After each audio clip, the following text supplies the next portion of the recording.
Hello? Hello? Are we ready to start? We're ready to start. Very good. Very good. Okay, so it's been a really great conference so far, but I'm hugely excited about this particular panel. We're joined by some of the rock stars, some of the titans of the SDMX community. They'll go through some enhancements, uses, and practical applications of the standard. So again, we'll break up the presentations. We'll have the first 3 presentations, followed by 5 minutes for questions. And then we'll have the following 4 presentations, and again, allowing some time for questions. So the conference has been excellent from timekeeping. So let's go. Abdullah and Matt, the stage is yours. Yeah, thank you, Patrick. So good morning. I'm Abdullah Ghazalov here in Statistics Division. I'm joined by, we are making this presentation together with Matt Nelson from the PIS, and we'll talk about SDMX 3.1 and new features in SDMX 3.1. So one of the fundamental new features of SDMX 3.1 is support for highly dimensional data sets. So you have a data set that is highly disaggregated, right, which translates into multidimensional, highly dimensional data set.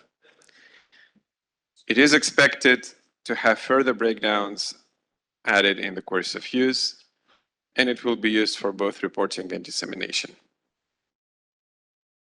So structures that are created in support of such data sets, they are often called horizontally complex, and we've seen that before. We've seen that actually this morning, horizontally complex structures, which you can think of as a table with many columns. And horizontally complex data sets are a problem, and they have been a problem for decades. Highly multidimensional structures are very difficult to implement in SDMX or practically in any other framework. Why? In the case of SDMX, every time you add a dimension to your data structure, existing data flows become incompatible with the new structure. What it means is that every time you update your DSD, you add dimensions, both reporters must update all of their mappings. And even if you're adding a dimension that is completely irrelevant to their own data flow, right? I mean, you are reporting a data flow for labor statistics, and somebody add a dimension on, I don't know, let's say a type of disaster, which is completely irrelevant to your data flow. But you still have to update your mappings. You still have to update your data flow. That's how it works in the current version. So what it means is that when you release a reporting data structure definition, you try to collect as much information as you can on current and possible breakdowns, on whatever you have already and whatever is coming in the future. And that takes a very long time, which is why developing reporting data structures takes a very long time. And but even if you did have nearly complete information, even then, to cope with high dimensionality, you have to use workarounds. You can't. I mean, in the Sustainable Development Goals indicator data set, we have. I would struggle to even tell you precisely, but probably we're about 100 breakdowns altogether. You can't have a data structure with 100 dimensions, right? So even if you did have complete information up front, we would still have to use workarounds. And what do? Basically, you manage complexity by converting by trading horizontal complexity for vertical complexity. You replace breakdowns with you replace dimensions that could stand for all those breakdowns. You replace them with a single or a couple of dimensions that are mixed. So you have mixed concepts. You have concepts where a single concept implements multiple breakdowns, right? That makes the structure slightly easier to maintain and use, but they are still very difficult to use, those mixed concepts. They are difficult to use. They're more difficult to maintain than regular concepts. They're more difficult to use than regular concepts. So in the end, if you have a highly multidimensional structure, it ends up being quite dirty. And so as a result, what happens is that you have a reporting DSD that takes years to develop, and it's still difficult to maintain, and it's still difficult to use. And it's a structure that is not really suitable for dissemination. It's very difficult to use for dissemination, right? So this is the frustrating situation that we have as of today. And what's interesting is this is not unique to SDMX. SDMX basically implements a so-called star schema. And star schema is used to represent multidimensional structures in relational databases as well. If you're building a relational database for your data, you'll have exactly the same issues. You can find another solution for them, but it will still be very difficult and frustrating. So what is new in SDMX 2.1? Well, what you can do in SDMX 2.1 is you can build data flows that target a slice of the hypercube, right? You can create a data flow that implements a group of indicators, let's say, with a group of breakdowns that apply to them.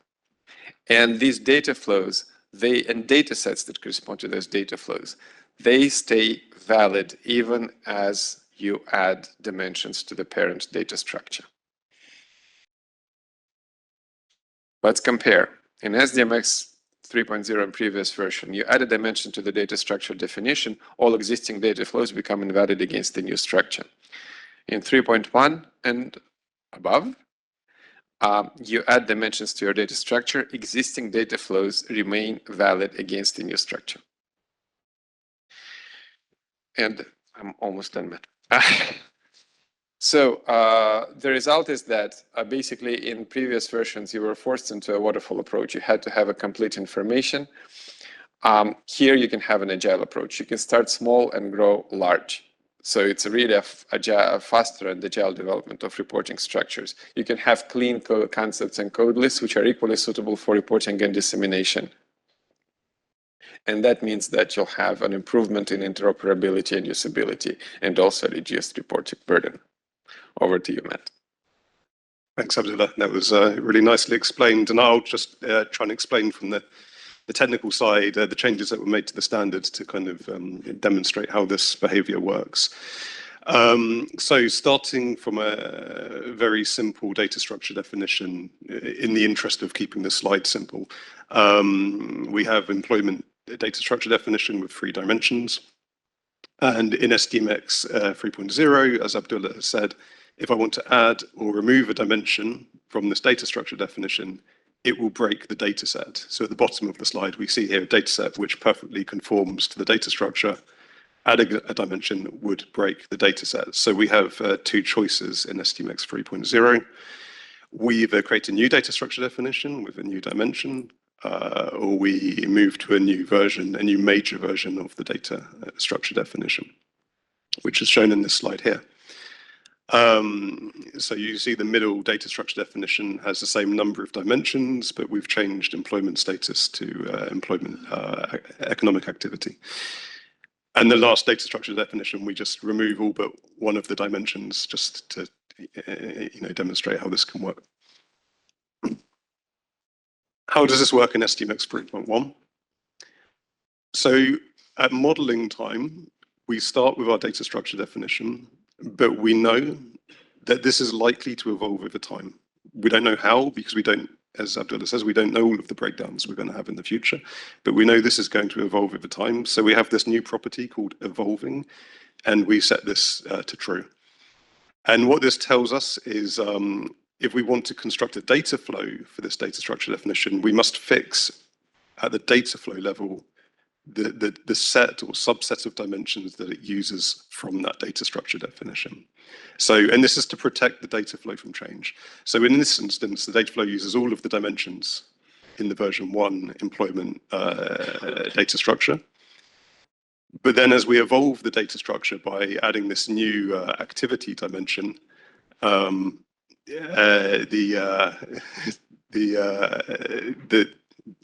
we had the new activity dimension. The first data flow is protected from the change, and the subsequent data flows just cherry pick the dimensions that they use for their collections. And again, they're protected from change. So it's now adding data flows which can pick from a subset of dimensions from the evolving data structure definition. In the interest of time, I'm going to just skip a little bit forwards because there's only 5 minutes left. I have 2 more things to present in what's coming in SDMX. So that's SDMX 3.1, but the technical working group has also been working on new services, which I want to very quickly present in the next 5 minutes. And these 2 new services are to help make SDMX more compliant with the FAIR principles of open data. So the FAIR principles are data are findable, accessible, interoperable, and reusable. A critical step towards this was this URN resolver service. To explain what this service is, I'll first explain what a URN is. And a URN is a unique identifier for a structure. Every structural artifact in SDMX has a URN: code lists, concepts, concept schemes, data flows, data structure definitions. And the unique identifier is made up of 4 identifying factors. The first is what is the object. It's in this instance a data flow. The second part is who owns the object, the IMF. What's the ID of the object, the EXR, and its version 1.0. This makes the URN. Every structure has one. What is the problem with a URN? It's not possible, or it was not possible, to take a URN and resolve it to the actual metadata resource, the official metadata resource, because there might be duplicates down to the last 3 minutes. We can now do this. So there's a URN resolver, urn.sdmx.io/resolve, put the URN in, and it will give you the actual artifact from the official source. So what does this give us? Well, the URN gives us stability because it never changes. And it allows URLs underneath to change. People may change their web service, but the URN gives us stability. This allows other standards to link to SDMX through the URN, and it has a permanence and stability. Now, the foundation of the URN resolver service is this other service I'd like to promote, which is the global SDMX Global Discovery Service. And this is fundamentally a catalog of SDMX compliant web service. It's a central catalog. So you can go here and you can ask, where's the IMF web services? Where's the ECB web services? Who has web services? And this is actually, this underpins the URN resolver. It uses this catalog to resolve the URNs. You can register as an agency for free your URL for your services into this catalog. And we encourage you to do so. And as soon as you register with the service, actually the URN resolver then makes your metadata discoverable. Currently, it's a soft launch with just structure services listed, but we're looking to increase this for data services in 2026. And why does this matter? What's the business value? Well, number one, organizations can discover and reuse structures that are already out there rather than reinventing the wheel. And then sharing access to concepts between agencies makes it easier to combine data. And it also unlocks the visibility of where this information is. So together with the URN resolver and the SGDS, data becomes more discoverable, more reusable, and more fair. And I think I did it in time. So that's the end. Thank you.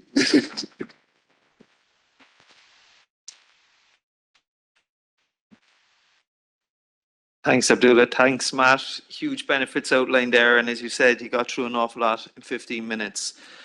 I'll turn now to our colleague from the IMF, Alan, who's going to go through semantic versioning. Thank you.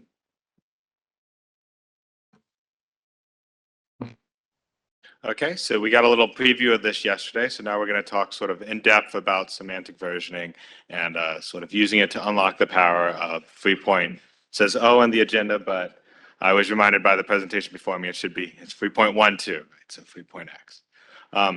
So I'm not going to talk much about the URN. We just heard what this was, but what's important for us, what we're talking about in this presentation is that last bit of the URN, the version number. And in STMX 3.x, there's 2 types of versions. You can have your sort of old-fashioned 2.0 version number, or you can have the newly available 3-digit version number, which is it must be semantically versioned.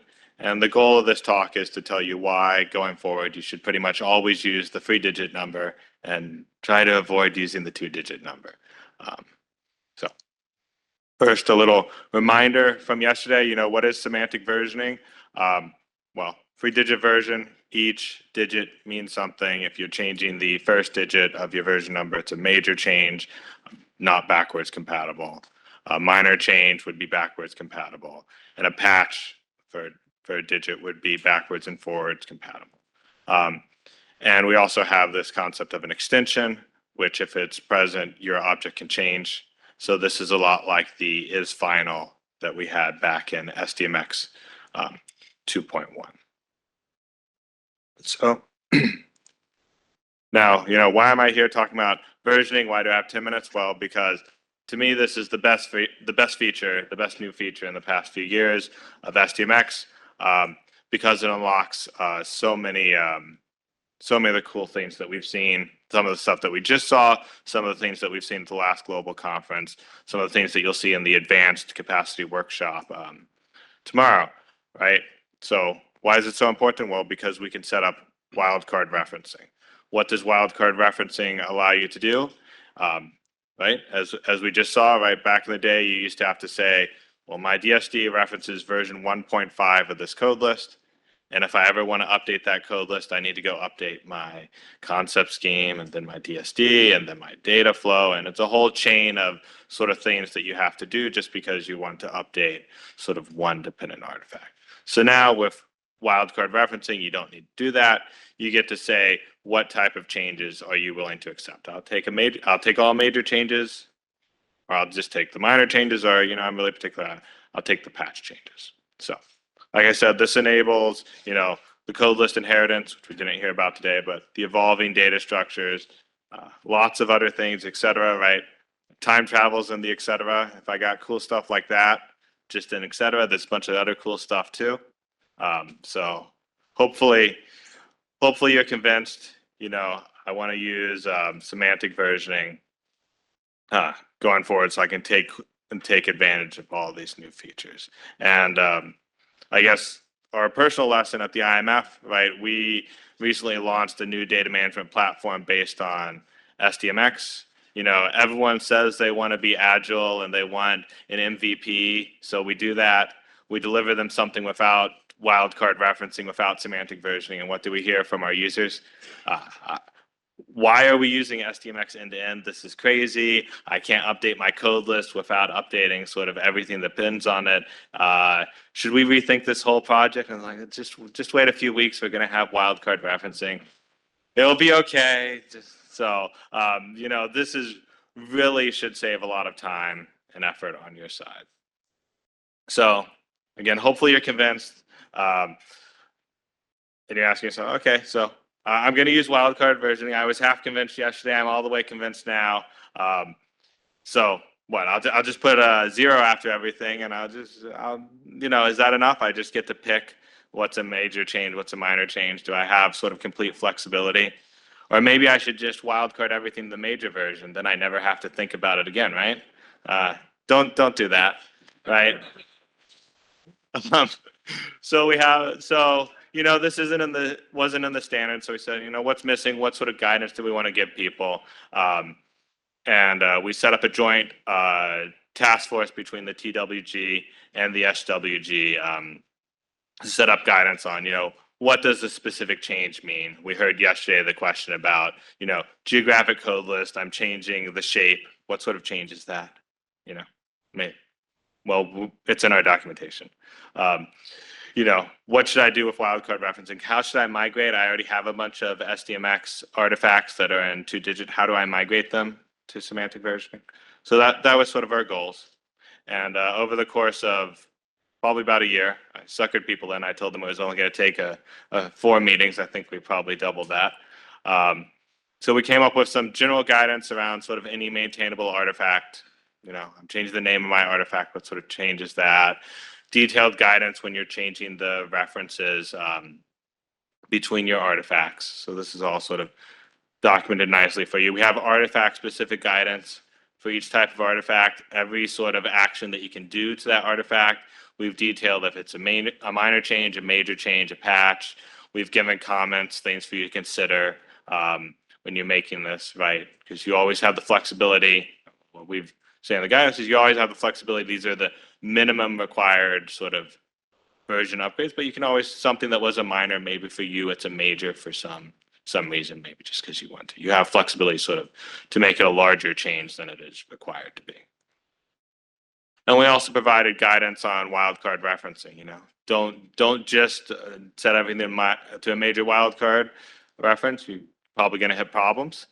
So when should you use a minor? When should you use a major? When are there concerns? When are there not? We've detailed all that for each maintainable artifact. Guidance on migration, detailed guidance on, what are the steps to do?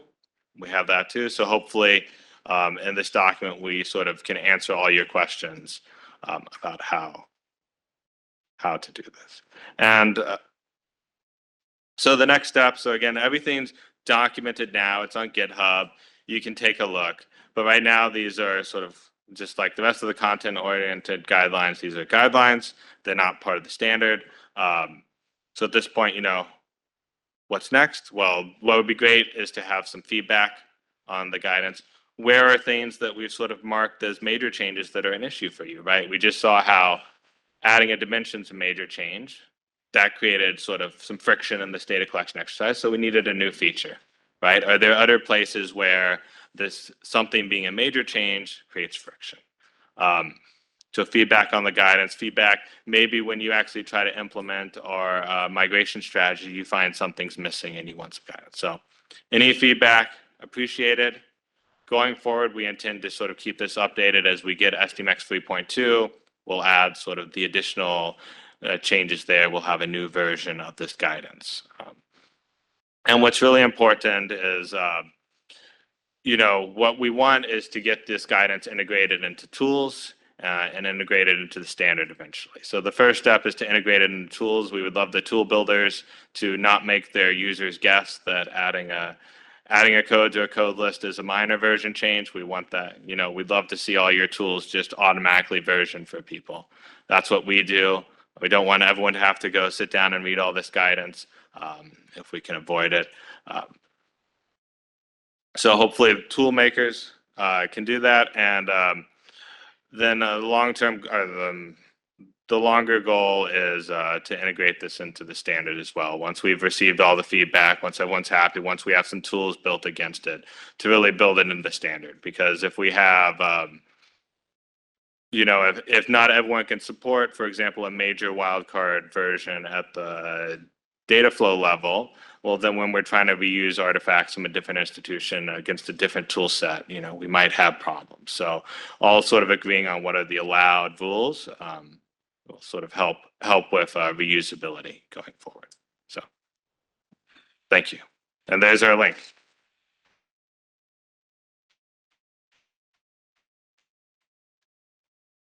Thanks, Alan. A very compelling case you made there. We'll now move on to our third presentation. So Yuri from the OECD is going to present on content-oriented guidelines for units of measure. So Yuri. Yeah. Thank you. Hello, everyone. So I'm going to present the work of the Units of Measure Task Group, which was tasked by the SWG to work on units of measures, and I'm going to give you a little bit of motivation why we think this work is important.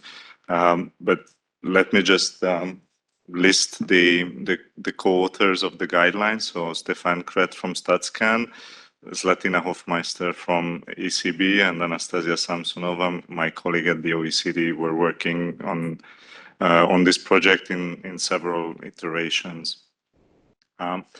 So to give you a context, the work was initiated by the Statistical Working Group, but it was preceded by plenty of discussions in this very community, in experts meetings and global DSD exercises.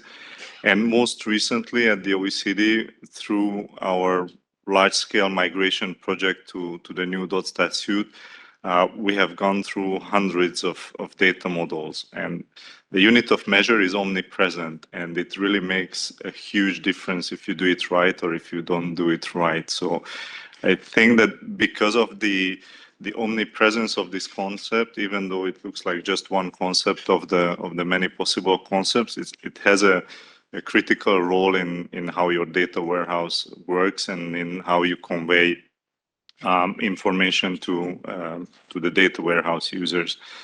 And so when we started the work, we could have launched immediately into designing Codeless, but we wanted to take a step back and find ways of aligning ourselves when designing the guidelines and coming up with rules or recommendations. The first thing that became clear is that the best alignment is to just align with the metrology community, with the System International for units of measures, because it's been there, it's proven. But then what we have noticed is that it's not even the standard that is so great, or the metric system, but it's the dimensional analysis and the way the whole system is constructed from base units. And this is something that we wanted to keep in spirit. And specifically in the dimensional analysis part of things, what we wanted to always keep in mind when working on unit of measure recommendations is what are the benefits? What did the Romans gave to us when they invented the units of measures? And so it's two things. It's comparability, or kind of expressing what are the numbers within your data warehouse that you might potentially directly compare. That's what units of measures will do for you. If you have two numbers and they share the same unit of measure, you don't have a guarantee that you can compare them directly, but there is a good chance. And if you don't have the same units of measure, you should never compare those two numbers. You should first think and do conversions and analyze the referential metadata and the methodology, how the numbers were constructed. And so that weak contract is very powerful when you do units of measures correctly and systematically over your entire data warehouse. And then, of course, additivity is even less of a contract, but that's something, again, that comes with units of measures and some other properties of dimensional analysis. And so, I mean, we could have stopped there. We align with the metric system, and everyone should just work in that way in their data warehouse. But what we noticed is that there are some specificities in socioeconomic statistics that are not really captured in the SI system, and so we have to somehow relate to that. Currencies and monetary value is not expressed at all in those engineering and science-oriented systems. And then the other interesting element is the data warehousing context that gives a little bit of a kick to the way the guidelines had to be written. And so, as I said, one of the most straightforward extensions is just to add monetary value as quantity and associate currencies with it. There are some complexities, and you will see the details in the guidelines on how you can extend the metric system, but it's fairly straightforward, I would say. And the only interesting element that comes along with the measurement of monetary value and derived quantities, it comes through in the next slide with the data warehousing element and the multiple dimensions that relate to monetary value. But one big area of numbers and units of measures that is not captured or it's kind of ambiguously recommended in the SI system is what we call measuring numerosity of sets, but it goes under many different names in the debates around units of measures. It's about counting quantities or measuring the number of entities or these names. The SI proposes two ways. If you measure the amount of substance, then you can use the mole as a unit of measure, and then if you work in a specific context, then you may add that it's molecules or atoms or some other small particles. But it doesn't work for anything else. And for the number of entities, the recommendation is to use just the number 1. And we felt that in our context, that's really not a good recommendation, because what it does, going back to the dimensional analysis kind of attributes or properties, it just switches off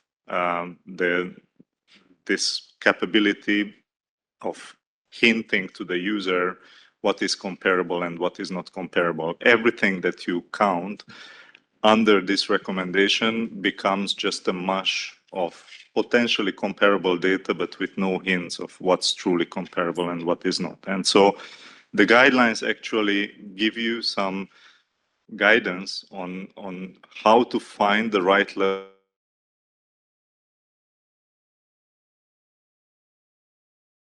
and actually using them as units of measure. So you could have persons, enterprises, sometimes more specific things than sometimes less specific things than that. But in a way, it kind of extends the recommendations or modifies the recommendations from the SI system. And we have found some example even in engineering and science where people are kind of putting forward similar ideas and making similar recommendations in the direction. So that's an interesting element. I recommend you to read, and then if you still have feedback, try to let us know quite quickly, because the guidelines are quite close to publication. Okay, so then the data warehousing aspects. I'm running out of time, so I will try to be very quick with these ones. There are two main problems that stem from the data warehousing.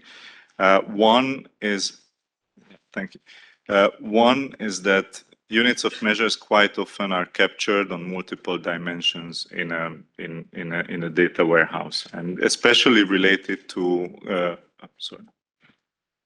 especially related to monetary value. So I'm talking about the second bullet point here, or the second sub-bullet point of the second bullet point. And so usually we have the unit multiplier and currency and price base year. All these contribute to a proper unit of measure. And so the core here is currency, and in most cases it can go just alone, but sometimes we need to apply these modifiers. The guidelines will have some recommendations on how to decide how many dimensions should contribute and compose a unit of measure. But the other, the first sub-bullet point is probably the most challenging one, and it's unfortunate that I don't have time to give you great examples, but what I just want to convey as a message is that often when we compute ratios of things that have the same original unit of measure, we lose the unit of measure for the resulting quantity. And it doesn't necessarily have to be that way. In some context, yes, that's the perfect way to move, and that's what dimensional analysis in its narrowest sense would tell us. that every such calculation can be also interpreted as a change of unit of measure, where the denominator in that ratio calculation becomes the new unit of measure. So if you look at the example in the screen, the two numbers, 0.84 and 84% in the other part, is the same number. It comes from the same operation and the same calculation, yet you can decide in which way you put it in the database, whether you put it as a debt to GDP ratio in your database and with a unit of measure that is not existent or not applicable or null, or whether you put it as a percent of GDP. And what we are saying is that you should consider the unit of measure change approach more often than we have it done in practice, because it helps conveying the scope of comparability within the data warehouse and filtering out the commensurable data much better. And so moving on to my last slide, we have had an extended public review. We have received some nice comments, and we incorporated those comments into the 1.1 draft of the document. We are about to submit it back to the Secretariat. So if you got an appetite to reading the guidelines and you still want to sneak in some last minute comments, then please do it very quickly, because the paper goes back to the Secretariat and the Secretariat might approve it this time. And so, yes, but of course the work won't stop here. So we will have future revisions to the guidelines, and hopefully the task team, and if we have interest with an extended task team, we will continue working, and this time proposing code list or code list parts that could be then assembled into globally used units of measure code lists. Thank you.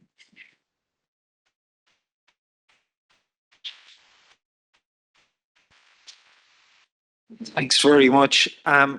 We don't have a huge amount of time, but we can take two quick questions, and I stress quick questions. So if there's any questions coming through. Going once. Okay. Oh, there's one here. Make sure it's quick.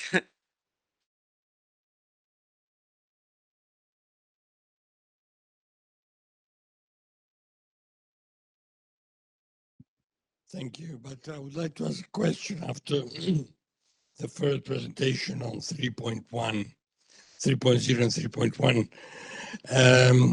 You will remember that when I was opening my presentation the other day, I used the slide on the standards which are changing.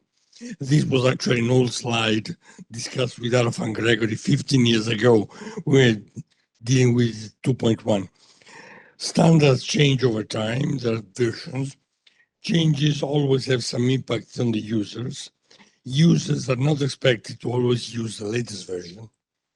Standard setting organization must provide support for several versions of the standards. Now, I accepted the improvement with 3.1, for instance, how to dealing with multidimensional data to avoiding sparse cubes is very good and very bright.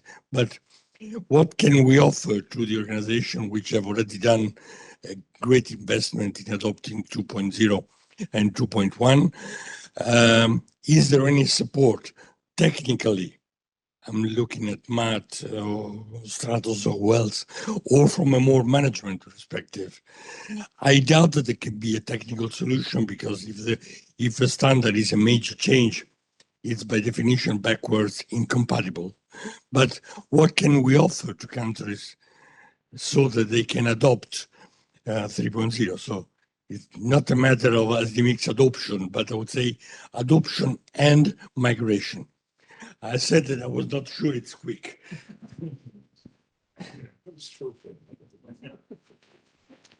Okay, I'll try and make the answer quick.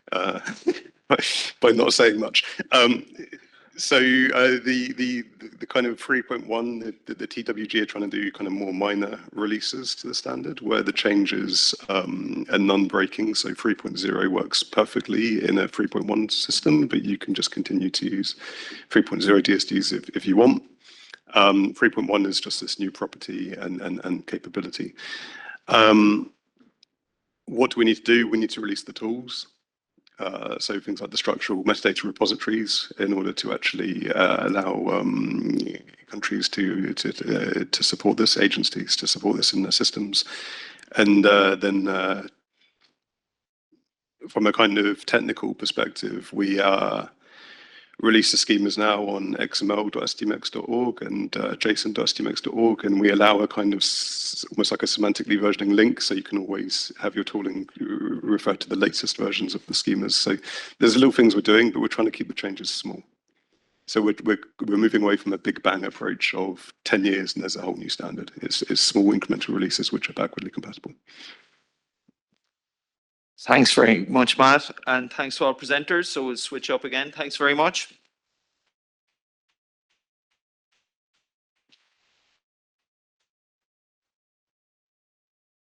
So the next three presentations all relate to microdata, and we have a combination of real-life applications and guidance. So the next speaker is going to be Alicia, who did some work, a novel preliminary attempt for retail trade indices. So whenever you're ready. Yeah, I get a feel.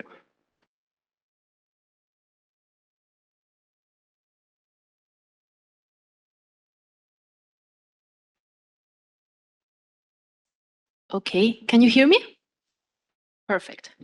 Hello, everyone. I'm Alicia Nieto from Statistics Spain, and I'm going to talk a little bit about our current efforts while trying to standardize with SDMX 3.0 some microdata files.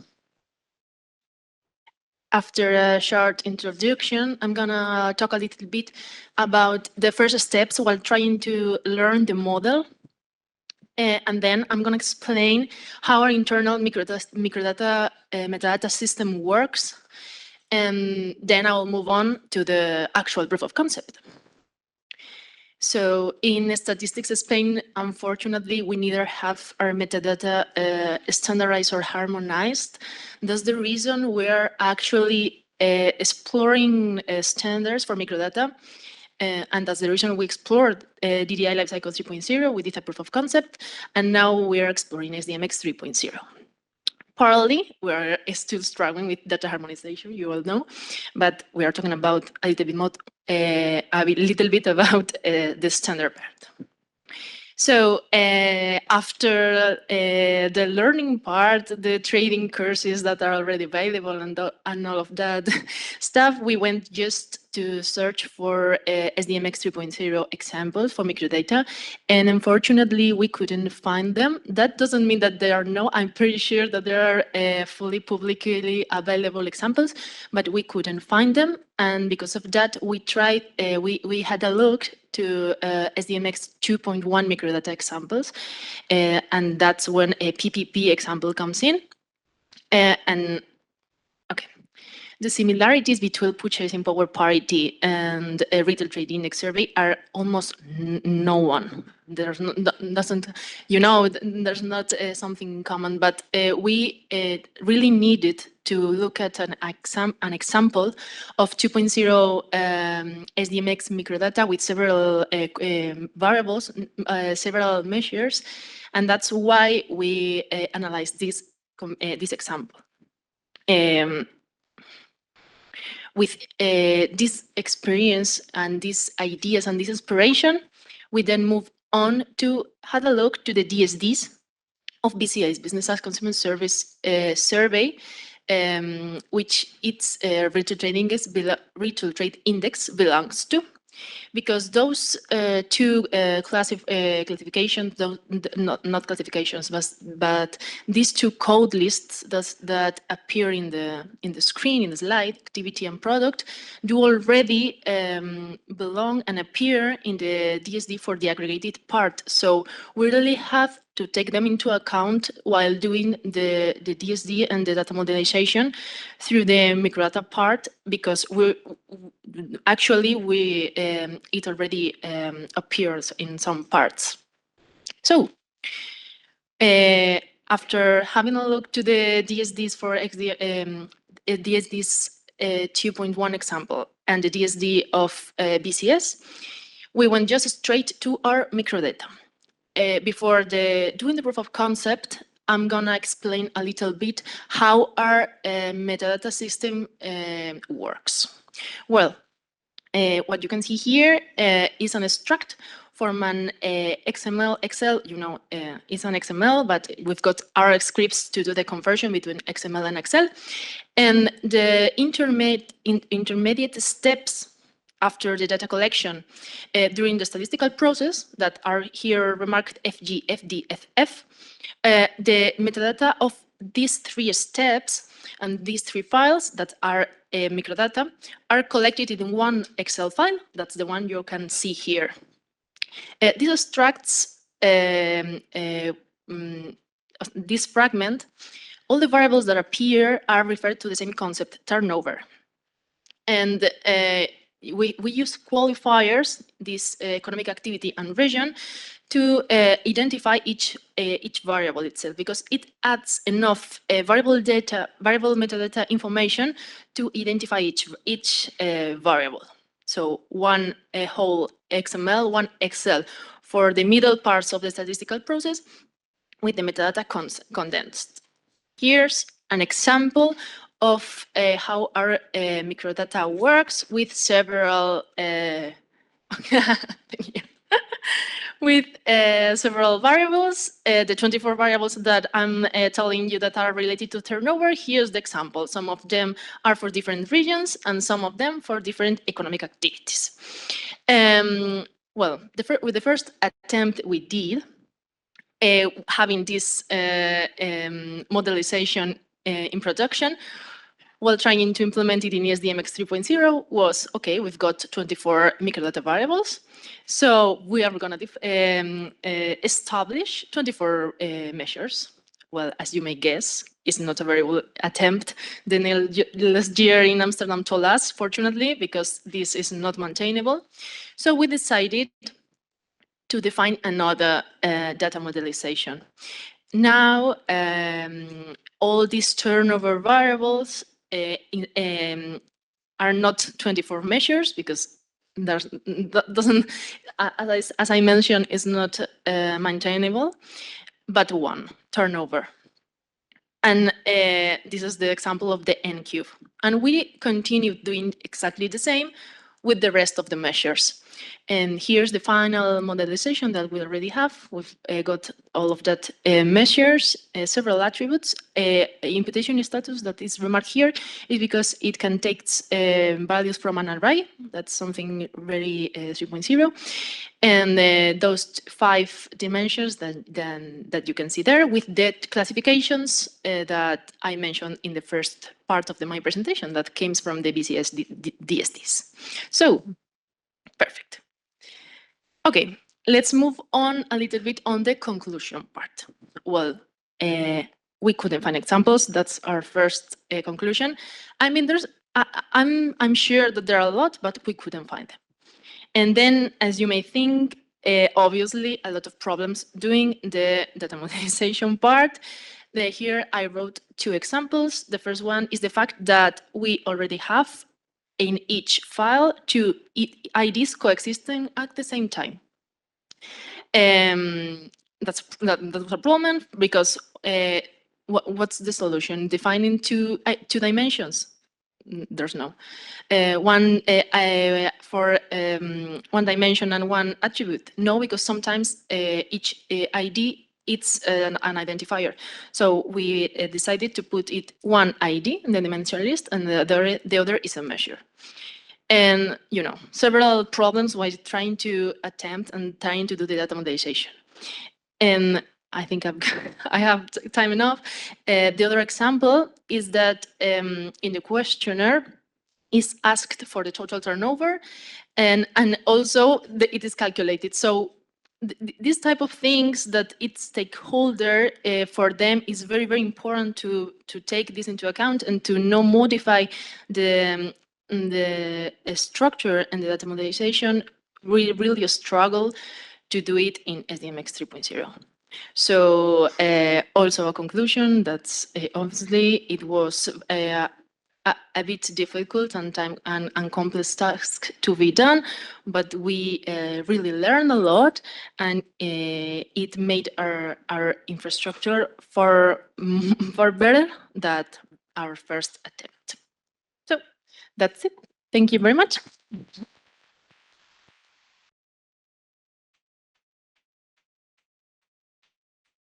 Thanks, Alicia. Very, very clear and insightful presentation. We're now going to go over to Matthias, who's going to, from Statistics Netherlands, who's going to give us an NSO perspective on microdata modeling challenges in SDMX.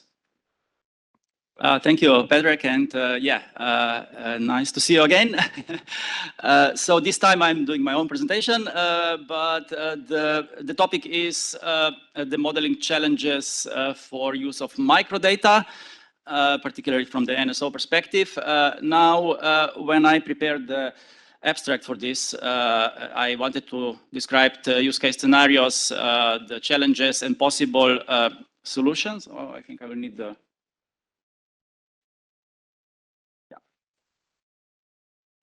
However, after I learned that I have only 8 minutes, then I decided to drop the solution part. So I will only talk about problems. However, luckily, I have here my colleague Daniel, and we both, with many other colleagues, work in the cross-work group task force on microdata in SDMX, and he will cover that part of solutions.